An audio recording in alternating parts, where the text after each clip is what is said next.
আমি বানিয়েছি সুরমা, তাও সম্পূর্ণ প্রাকৃতিক পদ্ধতিতে। কিভাবে? চলো তারই পুরো পদ্ধতিটা আমি আজ এই ভিডিওতে দেখাবো।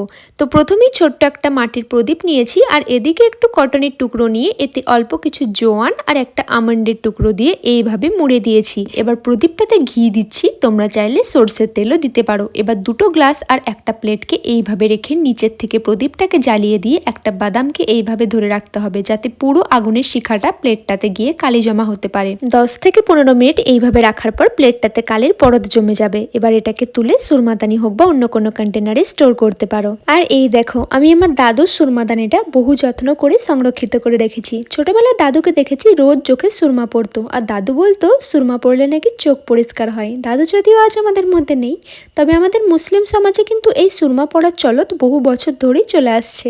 কিন্তু আমি কোনোদিনও চোখে সুরমা পড়িনি, আর আজ ঘরোয়া পদ্ধতি অবলম্বন করে সুরমা বানিয়ে পড়লাম।